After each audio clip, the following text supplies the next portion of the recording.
اس کے بعد چٹائی کے دانوں کی طرح ہوں گے، اور تیسرا معاملہ کہ اندھیری رات کے ٹکڑوں کی طرح ہوں گے، جس سے ان کی ہولناکی کی طرف میرے لال کے رہنمائی کی گئی۔ ایک چیز اتنی اہم ہے، اتنی خطرناک ہے، اس سے بچاؤ کے لیے بھی مجھے آپ کو اتنی حفاظت کی ضرورت ہے۔ میں اس میں ایک مثال دیا کرتا ہوں، اس مثال کی طرف آپ جو ہے تھوڑا سا غور کریں کہ مثلا انسان جو ہے وہ پروف جیکٹ پہن لیتا ہے، اگر کسی نے اس کو حملے کا ڈر ہے تو وہ پسٹل کے ساتھ اس پر حملہ کرے گا، تو وہ اپنے سینے کو، اپنے جسم کو محفوظ کرنے کے لیے اس چیز کا اہتمام کرتے ہیں۔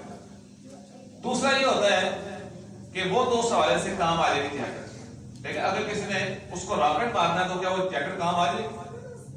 آپ ذرا میرے ساتھ چلیے نا، تاکہ سوال و جواب کے ذریعے بھی ہمارا آپس میں رابطہ رہے اور انشاءاللہ اس سے بھی علم بندہ سیکھتا ہے۔ تو کیا اگر اس کو راکٹ مارے تو کیا وہ جیکٹ اس کے کام آ جائے گی؟ نہیں کام آئے گی، صاف سی بات ہے، وہ اس کا خاتمہ ہی کرے گا۔ تو اس راکٹ سے بچنے کے لیے اس کو اپنے ارد گرد جو ہے نا بڑا ہی مضبوط حساب قائم کرنا پڑے گا، اس کے مطابق جو ہے نا تیاری کرنی پڑے گی۔ تو بالکل یہ ذہن رکھیے گا، جب فتنے اتنے خطرناک ہیں، اتنے کثرت کے ساتھ ہیں، اتنے زیادہ ہیں، اتنے تاریخ ہیں، تو مجھے اور آپ کو اس حوالے سے بڑا متنبہ رہنا چاہیے۔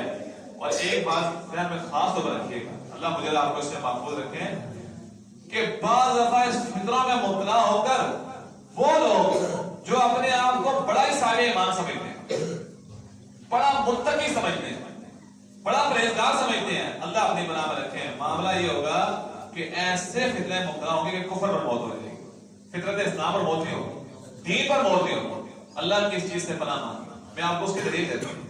اس کی دلیل یہ ہے، نبی علیہ السلام نے فرمایا فتنہ دجال جو بہت بڑا فتنہ ہے، اللہ اس سے ہمیں محفوظ رکھے۔ ہر فرض نماز، نفل نماز، سنت نماز میں، وتر میں ہم اس سے پناہ مانگتے ہیں، ومن شر فتنة المسیح الدجال۔ تو وہ اتنا بڑا فتنہ ہوگا کہ اس سے اللہ رب العالمین کی پناہ مانگی کہ تمام انبیاء نے اپنی امتوں کو ڈرایا ہے، نبی علیہ السلام کو ڈرایا ہے۔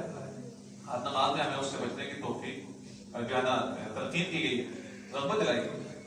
آپ نے فرمایا جب جو بندہ اس کے بارے میں سنے وہ صاحب ایمان بھی ہو، اس کی طرف نہ جائے، وہ ایسے ایسے فتنے اور شکوک و شبہات ڈالے گا کہ بڑے بڑے صاحب ایمان ہل جائیں گے، پتہ ہی لگے گا یہ کیا کر کیا رہا ہے۔ ایک بندہ جائے گا جو بڑا اپنے آپ کو مومن سمجھے گا، لیکن اندر سے اتنا مضبوط نہیں ہوگا، صاحب ایمان ہے لیکن اتنا مضبوط نہیں ہوگا۔ وہ اس کے پاس جائے گا اور اس کو دیکھنے کے لیے اور اس کو جو ہے نا ہرانے کے لیے، لیکن وہاں جائے گا تو اپنے ایمان کی پونجی کو ہرا کر واپس چلا جائے گا۔ وہ اس پر ایمان لے آئے گا، وہ اس کو الہ مان بیٹھے گا، وہ اس کو اپنا معبود مان بیٹھے گا، وہ اس پر ایسے ایسے شکوک و شبہات ڈالے گا، ایسے فتنے اس کے سامنے پیش کرے گا، ایسی ایسی شبہ بازیاں کرے گا کہ وہ سمجھے گا واقعی یہی ہمارا الہ ہے۔ اس لیے یہ ذہن رکھیے کہ یہ بڑی اہم بات ہے، فتنوں سے دور بھاگیے، فتنوں کے قریب نہ جائیے۔ جہاں بھی یہ سنیں کہ فتنے کا جو ہے نا وہ رونما ہو گیا ہے، اس جگہ سے ہی پناہ مانگیے اور اس فتنے سے بچنے کا طرف سے توفیق بھی مانگیے۔ اس کے بعد اگلا معاملہ یہ ہے کہ اب یہ جب چند ابتدائی باتیں ہمیں سمجھ لی ہیں، اب ہے فتنے کی تعریف۔ لفظ فتنہ اس کو عربی جو زبان میں یہ کس معنی میں استعمال ہوتا ہے؟ اس میں عربی زبان میں، عربی لغت میں اس نے کہا تھا فتنت الذهب والفضة، کہ میں نے سونے اور چاندی کو پرکھا۔ آپ کو پتہ ہے کہ جو سونا چاندی خام ہوتے ہیں نا، خام، ان کو آگ کی بھٹی میں ڈالا جاتا ہے اور ڈالنے کے بعد جو ان کا میل کچیل ہوتا ہے وہ پگھل جاتا ہے، اور جو سونا ہے نا وہ اجلا نکھرا صاف ستھرا سامنے آ جاتا ہے۔ اس کو کہتے ہیں الفتنہ، کہ اس کو جانچ پڑتال کر کے اس کو نکالا گیا۔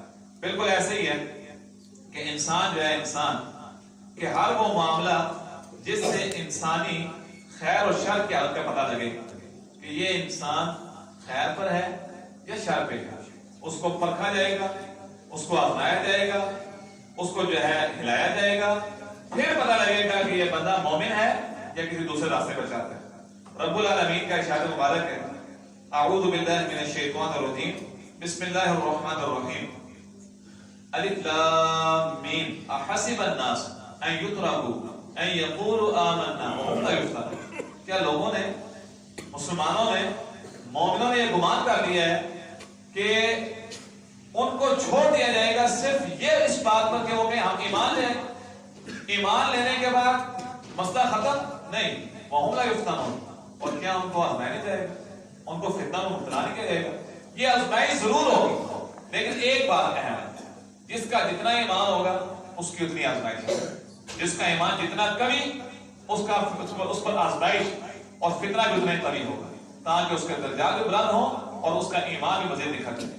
اور جس کا ایمان جتنا کم ہوگا اس پر رب العالمین اتنی آزمائش بھیجیں گے, اس سے زیادہ نہیں بھیجیں گے.